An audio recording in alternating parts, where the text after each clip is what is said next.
Today we are pleased to host Peter Calthorpe, who is associate with Peter Calthorpe Associates.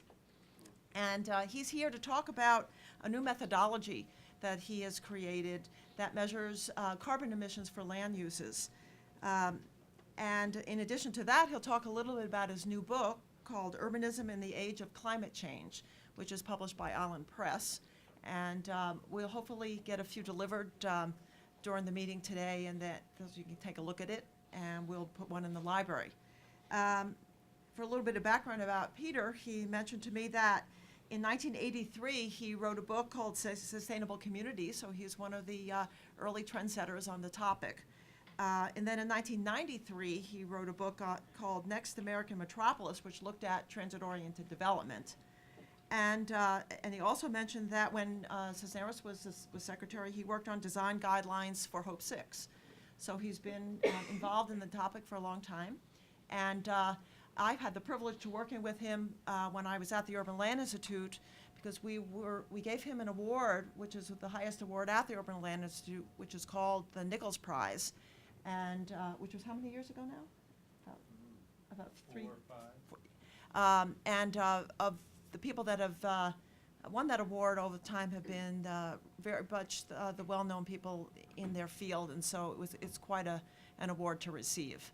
So please, Peter, why don't you come up and Thank you.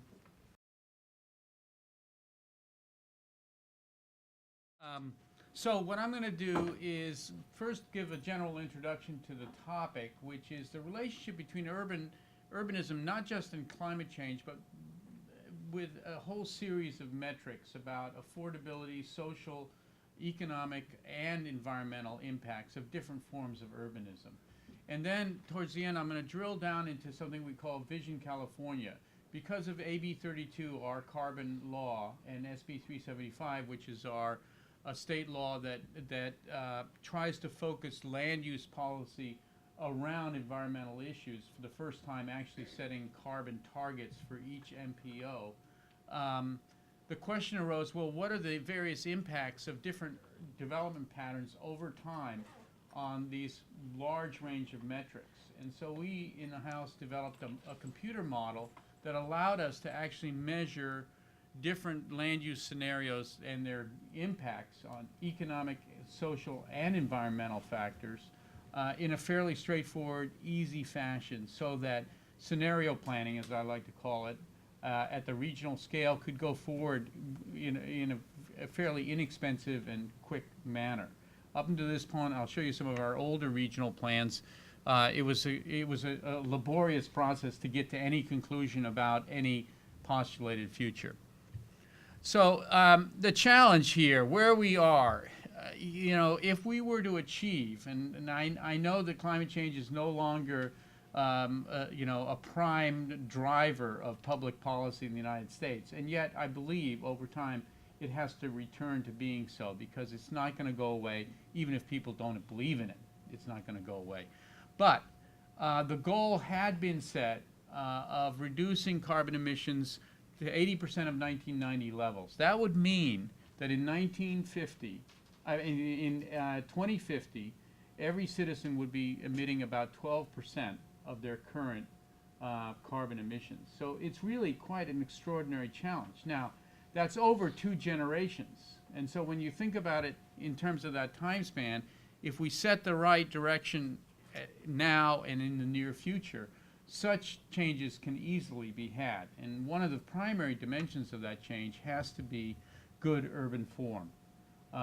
Today, everybody talks about climate change in terms of technologies, adding a solar collector, upgrading, going to electric vehicles, carbon capture. It's all about supply-side technology. And I tend to look at it on the conservation, on the demand side. It's buildings and it's transportation. And those two things, which you're engaged with in terms of buildings and housing, but more important in terms of livable communities and how people move around, and the cost of that environmentally and in the pocketbooks of low income and working families, is really a critical component. And so solving the urban design problem, I believe, is the foundation of solving the carbon problem. Next slide. Well, that didn't work. Next slide. That first one, that other one was just comparing our carbon emissions to Europe and China and India.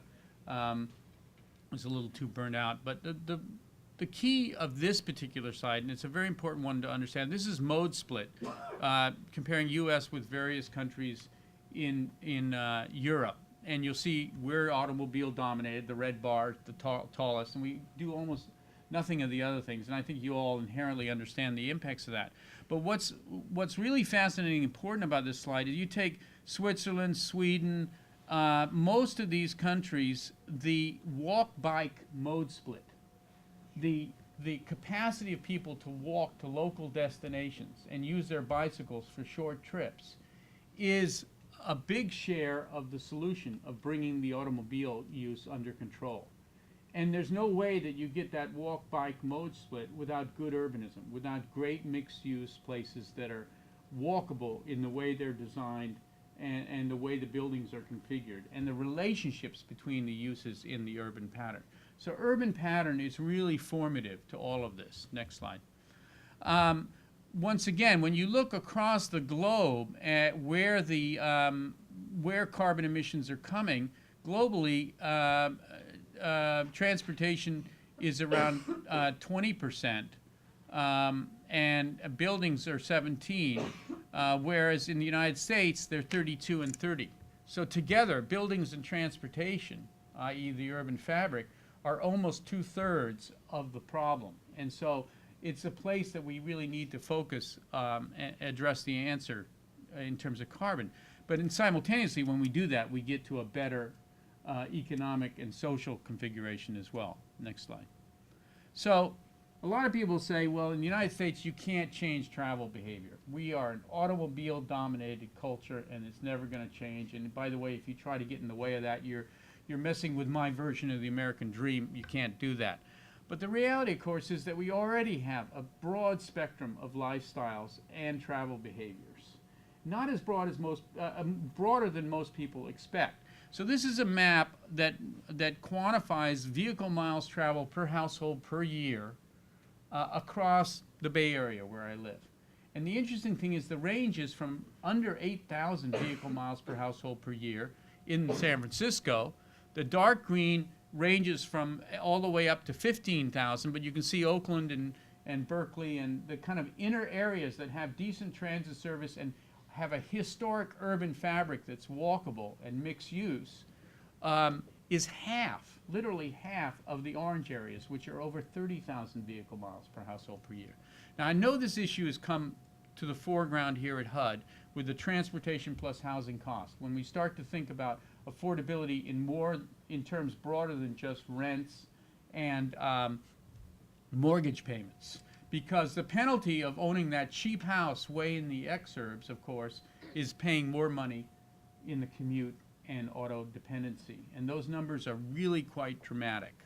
But here, this is just to demonstrate that we already have a broad range. And the future really is about, well, how much of each of these living places becomes dominant over the next 40 years. Next slide.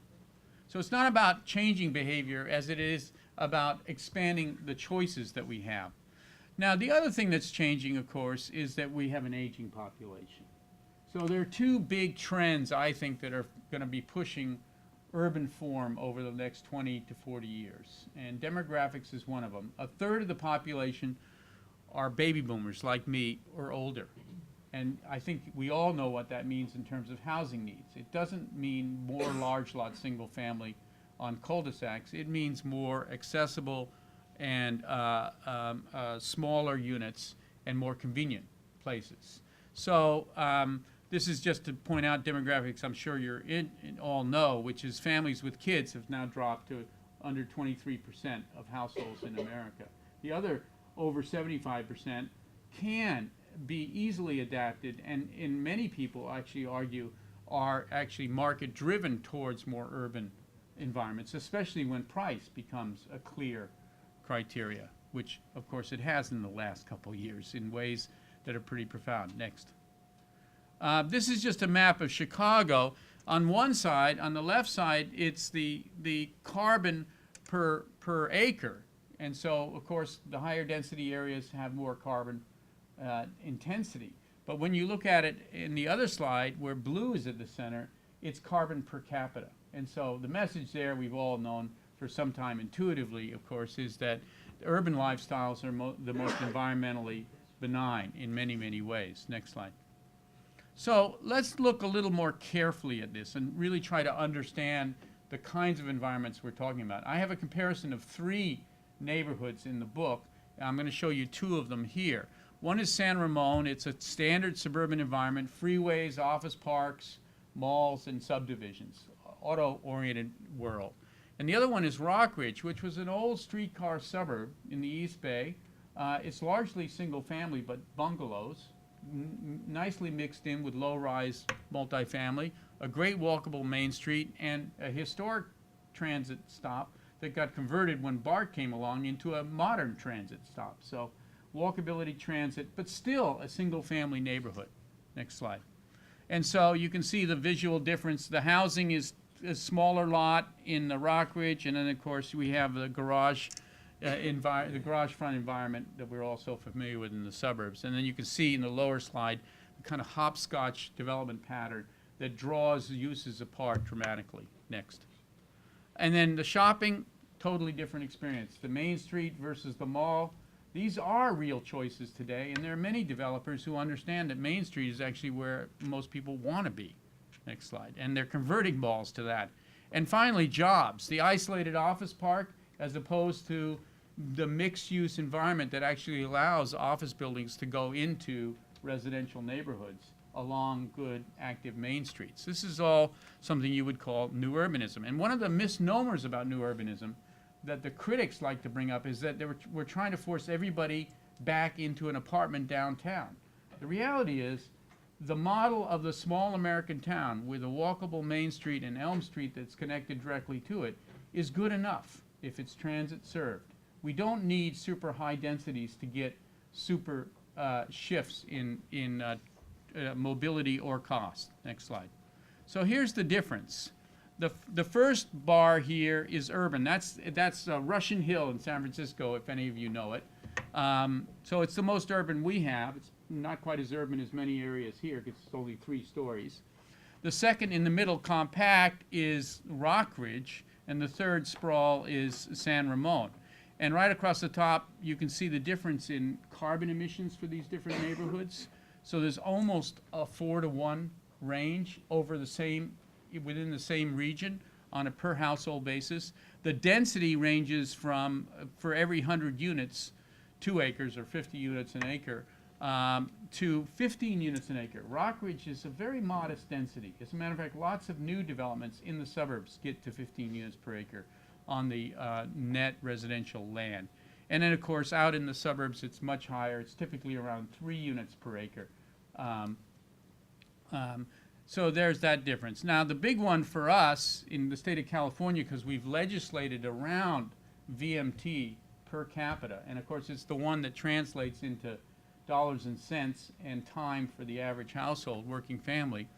It goes from 7,300 vehicle miles per household per year to 30,000. But what's interesting is that moderate kind of old-fashioned American streetcar suburb comes in at around 12,000. Now, to frame that, the average household in America in the 60s traveled around 11,000 vehicle miles per household per year. Today, the average household, when you put it all together, is around 24,000. So the person who lives in Rockridge in a single-family bungalow is traveling about half the average.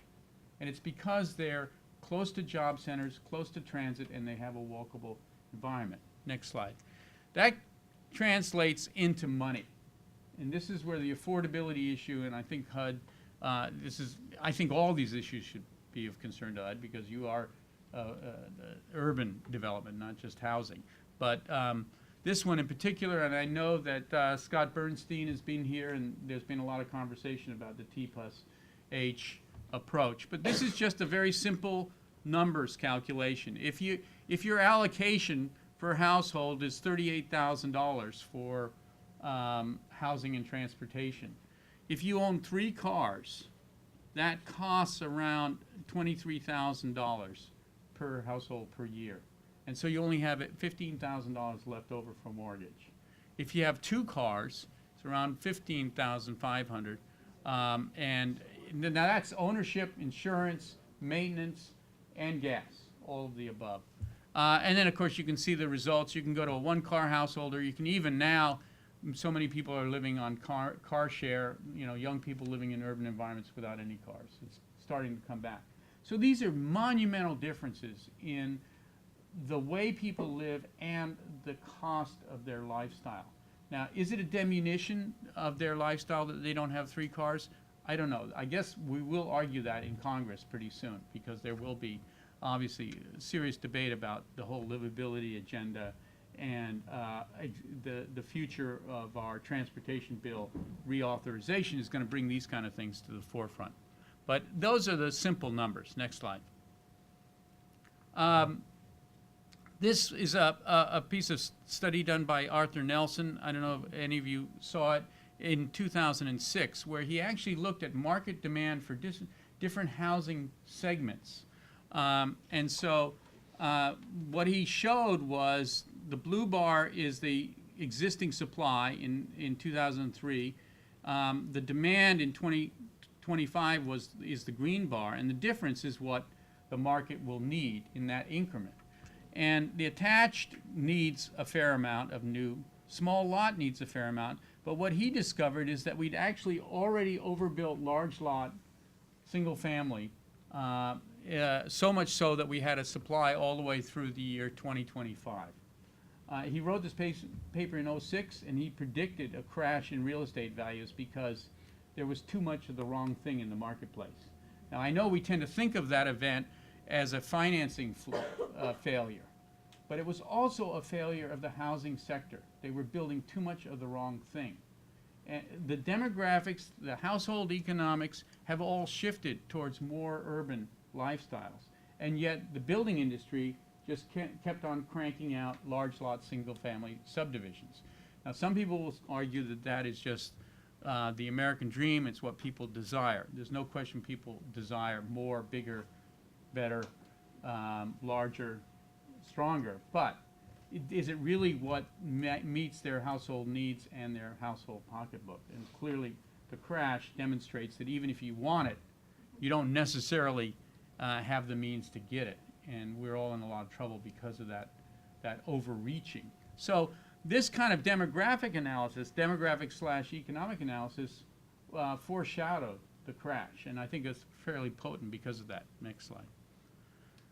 So you add these pieces together, and coming back to the carbon, this is a powerful analysis done by the, I can't remember the name of the group, I'll think of it in a second, where they actually look at a global scale, the total land demand of different primary sectors. And so you have green is cropland, then there's grazing, forest on top of that, fishing, and built-up land. And this is over time from 1961 to 2005.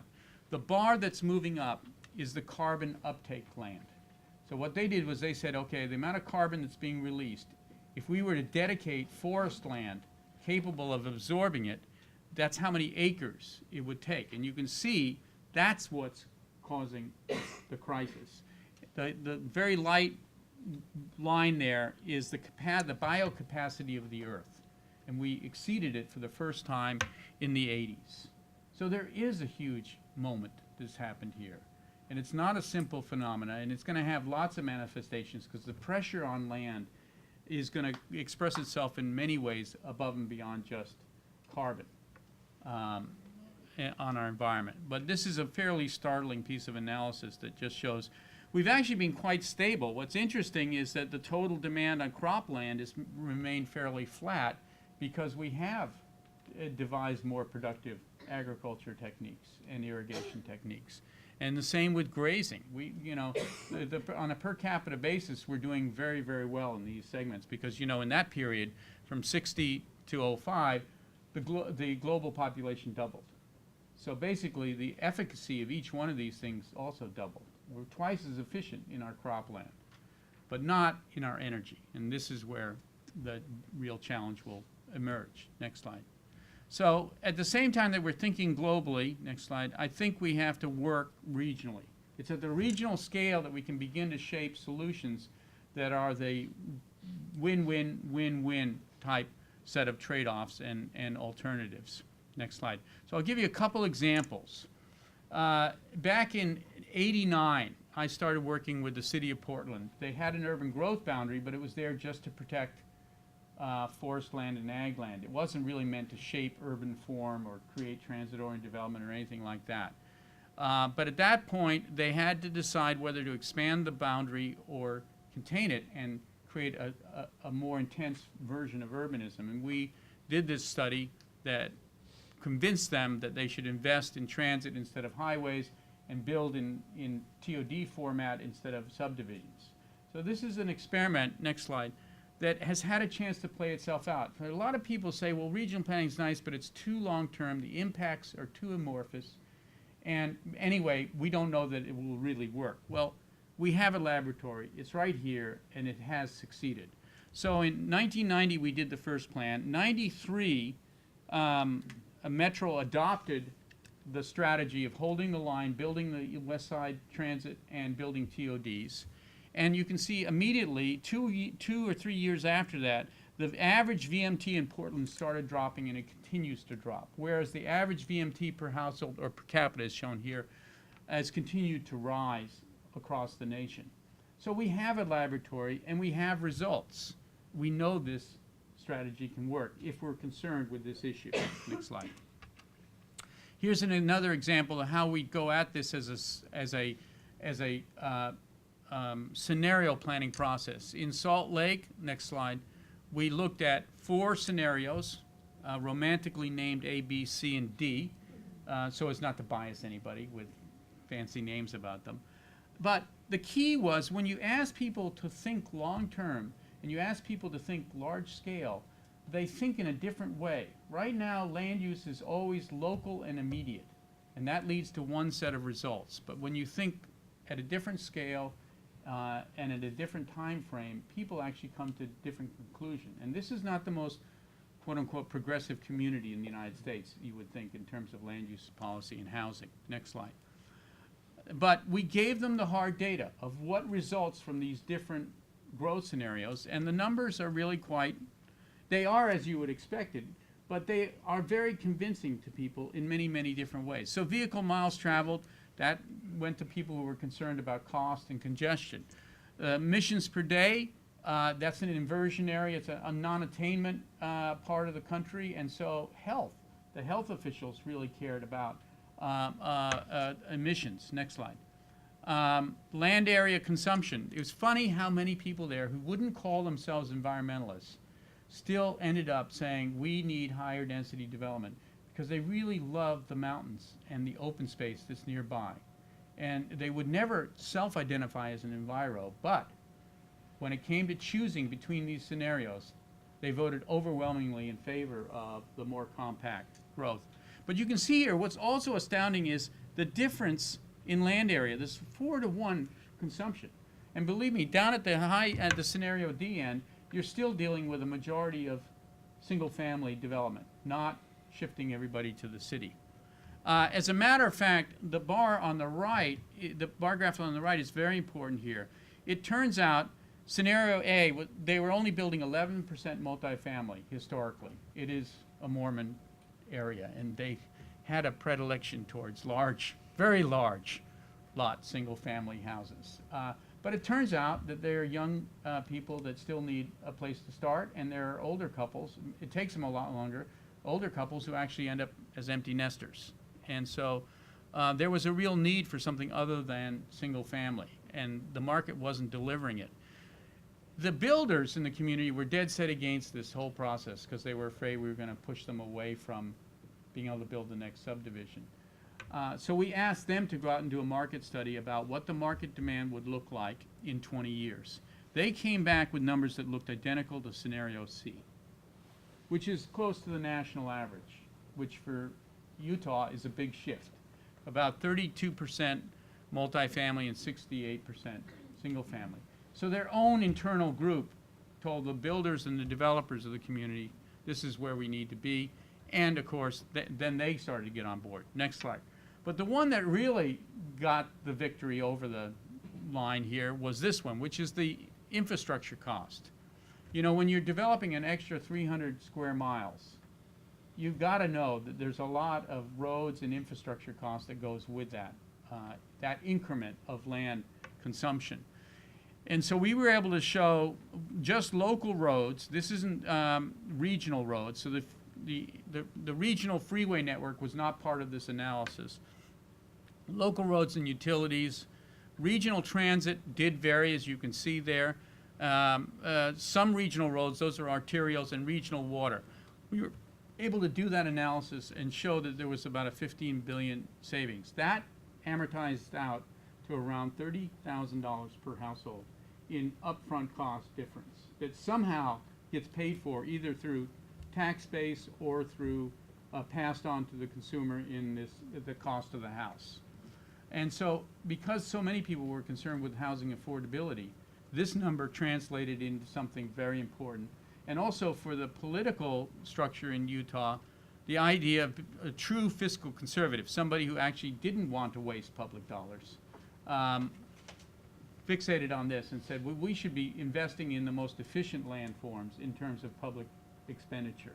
And so being able to lay out these choices and lay out the numbers behind them really became critical to changing the political chemistry. Next slide.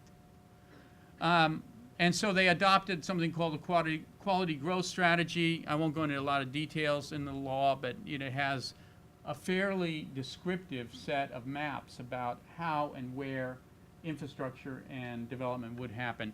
And the one on the right demonstrates a massive amount of infill and redevelopment, the purple areas, identified on the regional scale as priority areas for infill and growth. Next slide. We did the same kind of analysis for Los Angeles. And, you know, a lot of people say I'm biased, and they would probably have good basis for saying I'm biased, but I can't get the numbers to come out in a different way. I can't get the numbers to work well for sprawl. I mean, it just, in the end, there's just too much weighing down on that quote-unquote trend future. So the question is, what can you do with Los Angeles? It turns out a lot. Next slide, I'll go through this quickly. Historically, it was a streetcar city, and it has those bones. Next. First, we look at environmental. Next. Oops, just roll through these. Just roll and all. Now, stop here. Those are the high-density employment zones, and the next one is the low-density employment zone. So there's an economic structure to every region that you can organize growth around and the access to those points. It's not the idea that we would design regions rather than just let them grow willy-nilly organically is really at the heart of this. And it actually is fairly easy to do a rational job of it. So next slide. The transportation, of course, this is all because of the historic trade routes that move through the valley. All those growth centers are organized around, you know, commerce. Next slide. The freeway network, of course, overlays that next, and the airports are other major economic components now. Next. Mobility, this is what's fascinating. Roll through these. These are the growth of the transit system, light rail, commute trains, and BRT, and expanded BRT, which are like streetcars. So all of a sudden, when you put all those pieces together, next, you end up with TOD potential, you can't read it, for about just over 43% of all new households. So if LA is going to grow by 7 million population by 2050, most of that can happen in TOD locations on the transportation networks that's already in the RTP, that's already in their regional transportation plan. That's, you know, that's assuming that there isn't any expansion of that over the next 40 or 50 years, which of course there would be. And well over 50% of the jobs could be located within those TOD areas. So the Portland model as a little laboratory, because it's just, you know, a very small compared to a place like LA, really could play itself out at this scale very easily without really upsetting the market. Next slide. So Compass, you know, adopted this priority opportunity development areas. So this is just an example.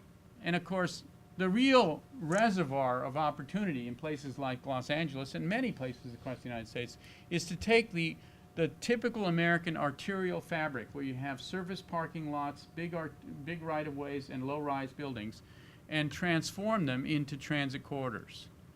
You got to add the transit, you've got to add the public amenities next, and you've got to add the zoning and the density. And that kind of thing can and will happen. The marketplace is there. People want to be able to live in a place that's walkable. Next slide. As a matter of fact, it's already there. There's Wilshire Boulevard. It's getting a metro line someday, hopefully soon. But you see the interesting juxtaposition. This is a thoroughly American urban form. You know, a very dense commercial mixed-use Main Street, and then neighborhoods, single-family neighborhoods, just nearby. And, you know, those neighborhoods are incredibly valuable because they are within walking distance of that kind of urbanism. And if they were just in walking distance of a typical single-story strip, they wouldn't have near the value. And so there's a strong argument that we have a huge reservoir of development opportunity. And this particularly goes to workforce housing, people that need to be located close to the existing job centers. These ribbons of arterials are giant opportunities. Next slide. So finally, I want to touch on, and I'm almost out of time because we need, 15 minutes for questions. Vision California. So we passed a law, AB 32 says that California is going to reduce carbon. One of the long laundry list of technologies is urban design. And as a matter of fact, the original Air Resources Board calculation had urban design as a very small contributor to carbon reduction because they didn't want to touch land use. It's the third rail politically.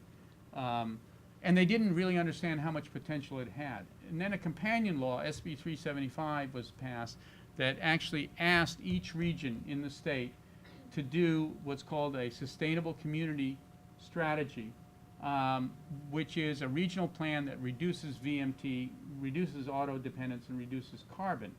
And that became a companion to AB 32 in the sense that it's going to contribute X% of the carbon reduction needs. Well, nobody actually knew how to do those calculations, so we went off and said, we'll start to do this. The first funder was high-speed rail. Next slide. And so we're looking at these MPOs, which represent 95% of the population in the state of California. They're all touched by the new high-speed rail. Next slide. We had to develop a whole new set of design tools that allowed us to, as I said at the beginning, to very simply model the impacts of different growth scenarios at a regional scale, and quite frankly, we can do it at a local scale as well,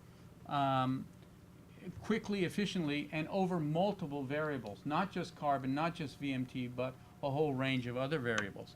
And the other thing that's very important about it is place-based. So what we do very simply is empirically say, if you have a place that has the following characteristics, this density of street network and pedestrian network, this level of mixed use, this level of density, this level of transit service, you will have a resulting set of travel behaviors. And we can establish that empirically by actually measuring travel behavior in places that have those characteristics. And then, of course, there are algorithms that allow you to extrapolate to other places that you can't find a direct analogy to. But we actually think this is more accurate for judging VMT, mode split, and therefore carbon emissions than the typical four-step gravity traffic model, which was really designed to size freeways. It wasn't designed to be sensitive to urban form and how it impacts travel behavior. Next slide. So once again, now even grander scale, this is scenarios at the scale of the state of California over the next, to the year 2035 and to the year 2050. Next slide. These are some of the impacts we're able to get out. The greenhouse, under environmental, we get air pollution, which leads us directly now to health impacts. And we have American Lung Association actually building a module that fits into our model that allows us to calculate health impacts, respiratory. We haven't gotten to the obesity side of this equation, but we all know that that's at play here. And of course, water and energy. In California, water is a huge variable, huge issue. And of course, different urban forms demand different levels of water consumption. And of course, different building forms have different energy profiles and different placements because of different climate zones. So we're able to look at all these things simultaneously. Transportation, I've talked about. The fiscal, the infrastructure costs, as I already pointed out, but average household and business, we can get costs out. And then the social is housing diversity, affordability, access, ability, the public health impacts, and the cost of living. So we get all these outputs from each scenario. Next slide. We do it by building scenarios that are built up out of a range of land use types. And the land use types we simply call urban, compact. Compact is like Rockridge, and suburban. And then we take different proportions of each one of those to create a scenario. So business as usual would be 70% suburban and 25% compact and only 5% urban infill. That, if you take the trend line for California, that's what you get. If we keep doing the same thing, that's what we've been doing for the last 20 years. If we shifted and went to 55% compact, now that's not people moving to San Francisco or downtown DC, that's people moving to like Rockridge, that old streetcar neighborhood. And 35% urban and only 10% sprawl. That forms a scenario, and I'll show you the numbers for those two land use futures. Next slide. So this is what urban looks like. Next.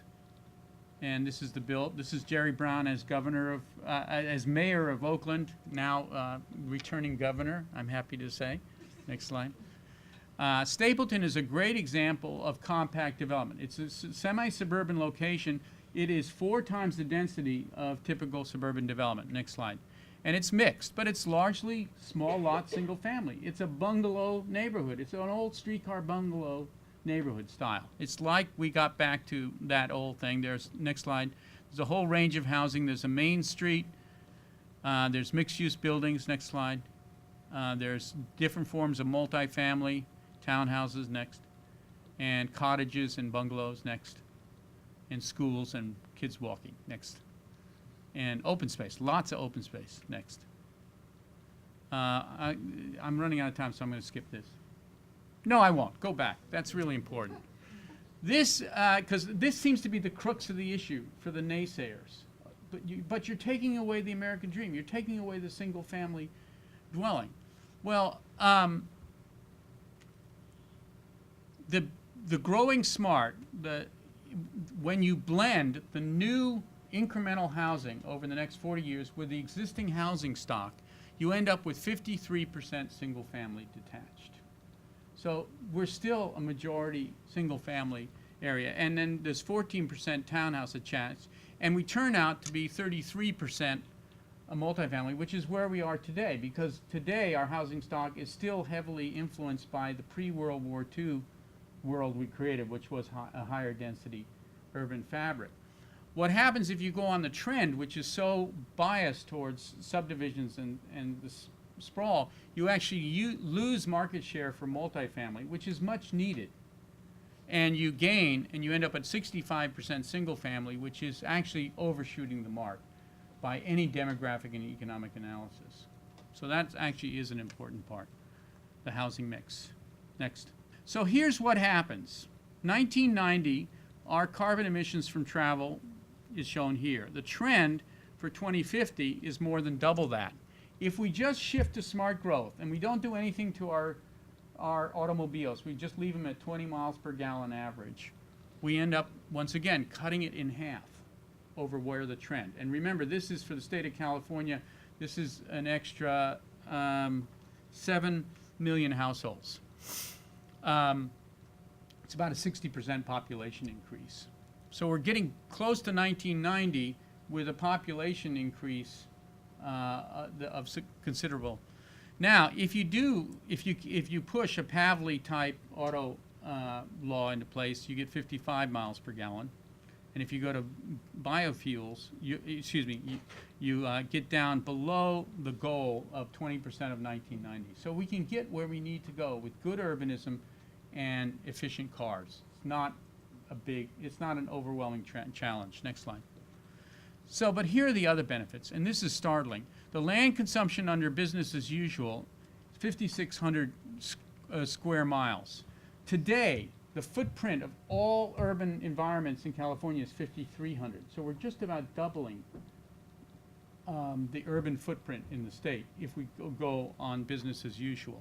And of course, if we go to just the primarily compact, we've saved 375. I won't even begin to list all the implications of that from an environmental and cost standpoint. Next slide. The infrastructure cost comes out of that density, and there's a huge saving for the state here. Next slide. The reduction in VMT that results from this, has lots of implications, not the least of which that if you prorate VMT to quantity of lane miles, in other words, if we just keep things as congested as they are today, we'd have to add 23,000 lane miles in California in order to keep up with the growth in VMT, which of course is a huge budget item, and it's a huge political problem because where can we add those lane miles? We're not like in the 60s where we blast freeways wherever we choose to now. Next slide.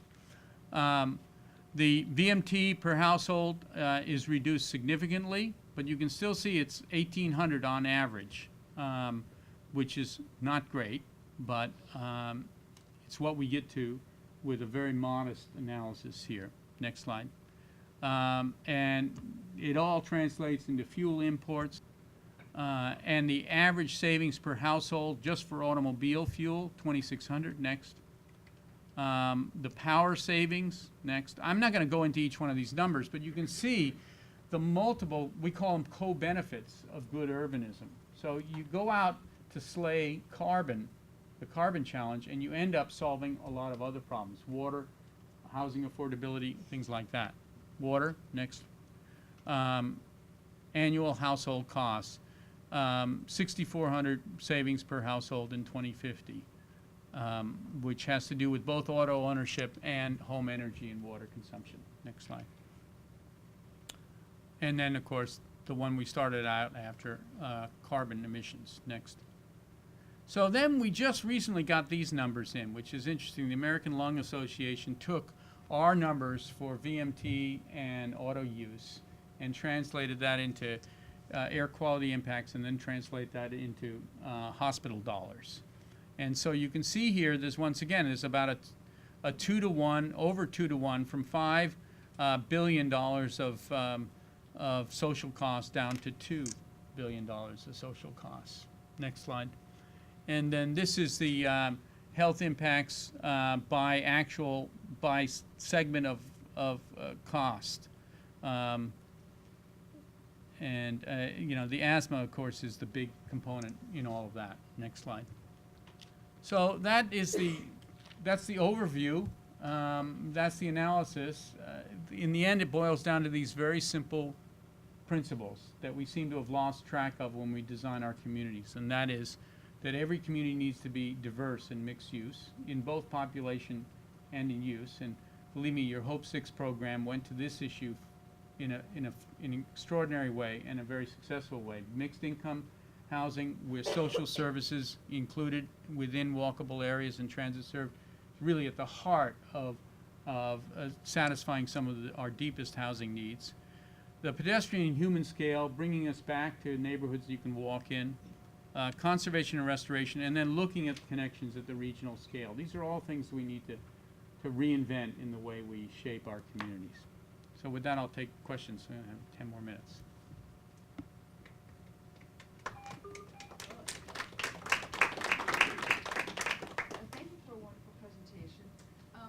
Los Angeles, once upon a time, really had a streetcar infrastructure, and of course, by 1960, it was completely gone, every shred of it. And I was wondering if you could speak to the reasons why it was discarded, and whether or not the forces that destroyed it can put the kibosh on your particular vision of urbanism. Well, there's actually documentation. I think there was actually a lawsuit that went to what happened, which was that there was a formal conspiracy that was tried and convicted between, I believe, GM, Standard Oil, and one of the car companies, GM. And they collectively decided to buy up the streetcar networks in the United States and dismantle them and replace them with buses that used, yes, the rubber from the tires and the gas and the buses from GM. I know it sounds like a wacky, paranoid conspiracy theory, but they were actually tried and convicted. They were fined, I think, maybe $50,000 for this. But that's what actually happened to the streetcars. They were intentionally replaced. I think at the time everybody was so euphoric about the automobile, and you know what's good for GM is good for America, that nobody even questioned that it would be smarter to replace it all with buses. That was the modern thing to do. So it wasn't a conspiracy in the malignant sense. It was a very intentional act, and it is a battle. Right now, there are so many people out there saying, well, you know, transit takes so much subsidy. Well, the automobile takes a tremendous amount of subsidy. Right now, the gas tax only pays for about a third of the maintenance of our roads. If we start expanding our roads to keep up with expanded VMT, the whole road maintenance issue would come unglued, and we're already seeing that. Quite frankly, when I look at the DOT analysis for the state of California, which we're looking at here, the cost of maintaining existing roads is more than they can handle, much less expanded road capacity. But that all, you know, in one way or another ends up as a public obligation.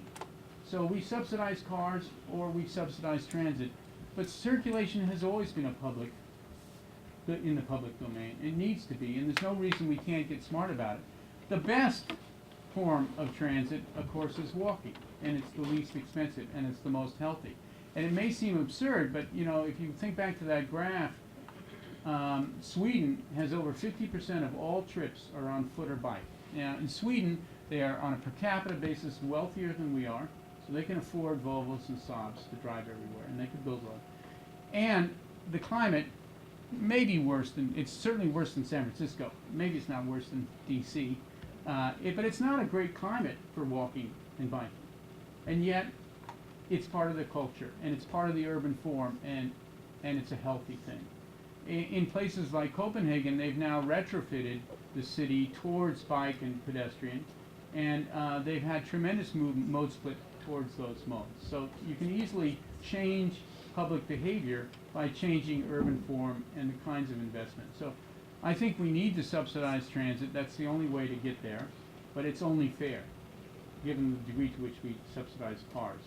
And in so doing, to bring it back to the HUD perspective, the housing component, the true cost of housing has to be seen as the cost of the house and the cost of the transportation that's inherent in its location and its surrounding uses. And when you look at it that way, the most cost-effective housing is transit-oriented. You have an impressive set of, I guess, slides and statistics on carbon future and pollution problems and climate change and demographic changes and studies like Chris Nelson's study showing that it's maybe inevitable and necessary to do this. But I think a weakness of the sustainability movement is sort of to degrade and dismiss, sort of what caused the rise of American suburbs, the quality of life issues. Now maybe market changes and other conditions will just address them, but this is a major cultural and political issue in terms of how you change thinking, how you change policy. I mean, what is the answer to that? What do you do about crime and education? I mean, these aren't. Well, they're the part of education, the built yeah. environment, but they're separate.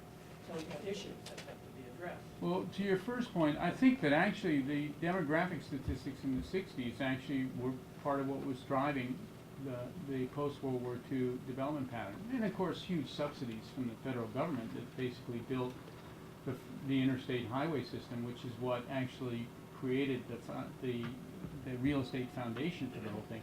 But for that public investment, we wouldn't have had we wouldn't have had that form of growth. If instead, if Eisenhower in '57 had, signed into bill a massive extension of light rail systems, we would have had, we would have had streetcar suburbs, effectively, as the American dream. And it would have worked just fine. I mean, it would have been, easily as satisfying, and not to make any value judgment, perhaps more. But there was a reason there, and it was government intervention, and it was demographics. Now, the reality is both those things have changed at this point. The demographics are completely different. The economic needs, at that point we were having, the middle class average income was expanding, and that was expressing itself as ever larger houses and ever larger engines in the cars. The average house was around 980 square feet in the 60s, and it's now was up to 2,300 square feet. Now that's abundance, but the question is it abundance that people really can afford? Well, it turns out the economy just demonstrated it wasn't. So the economic, the demographic, and the public investment has all changed. So that's why I argue that that old model of the American dream is unsustainable. Unless unless somehow the demographics shift back and all us old folks, are happy to live in remote areas, maintain large yards, and drive a lot, which most older people are not. And if the government were to come through with another massive highway program like they did in the 60s, you could argue that, and if the middle class actually had an expanding income, you could do this. You could keep doing it, but I don't think you can. And that's not to denigrate what it was. It's just to say that's what made sense at that moment, given those conditions. And now we have a completely different set of circumstances, and we need to adjust it. Now, that's a rational argument, and rational arguments don't seem to go anywhere in Washington.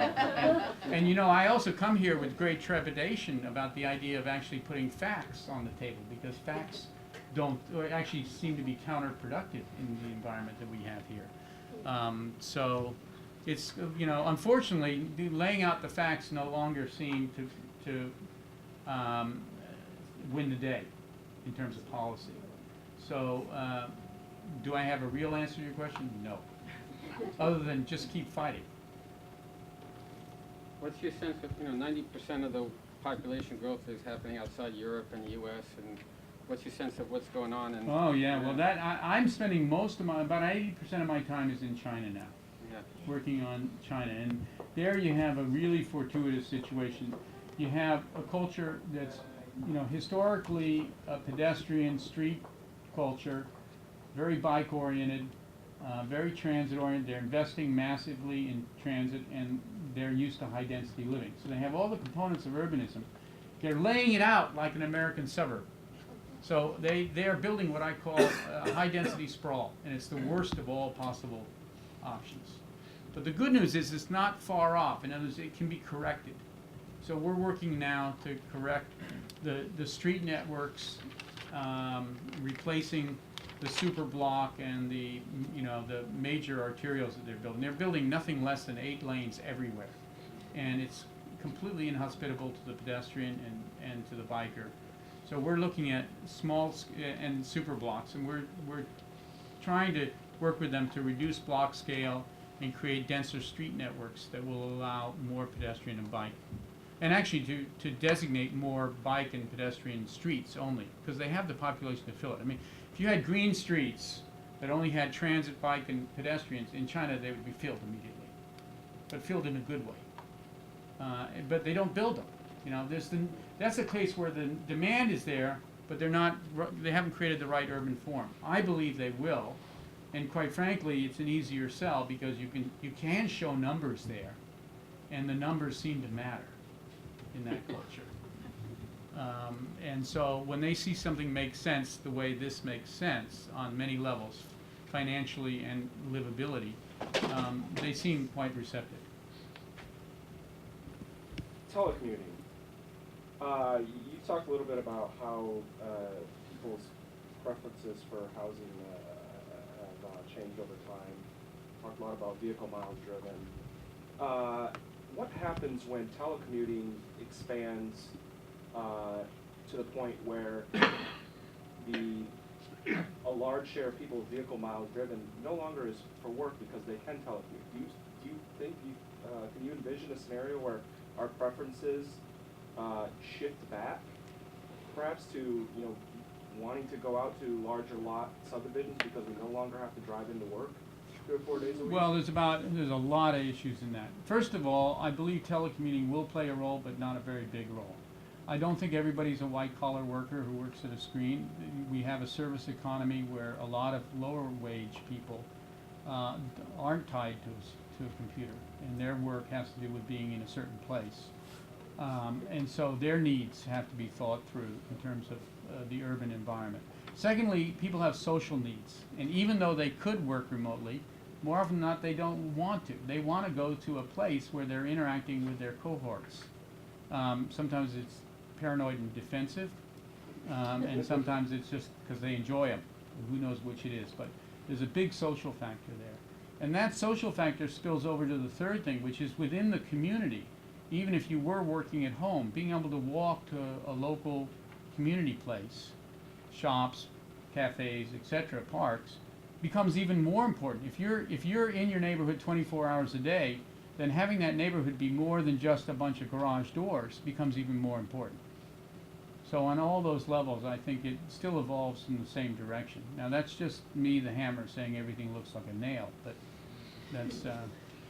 that's the way I see it.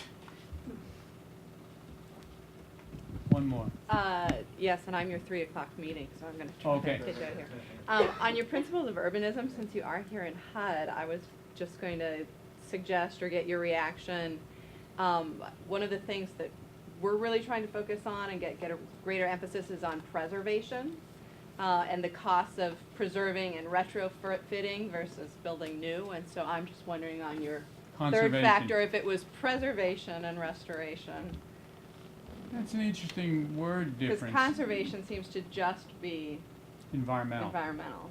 But- Yeah, see, but I always define it as way more than that, as historic conserving not only historic buildings, but also historic social institutions. So when we worked on the HUD guidelines for Hope 6, we used that term in that meaning, and I described it in those guidelines as both the traditional environmental conservation, saving, this species or that creek or this wetlands, or preserving human habitat, which is the built environment and the social environment that inhabits it. So I tend to see it, it could be all three, conservation, preservation, and restoration, but it's getting a little. But I get your meaning, and it's always worth an explanation that there's an expanded meaning there. Just like for me, diversity has an expanded meaning of just in population and in terms of land use and in terms of economic, because the days where we believe that one major industry can drive a whole community's economic well-being are long gone. We need a diverse range of, what they call them now, I guess, job clusters. So each one of those words, I think, has multiple meanings. Thank you all.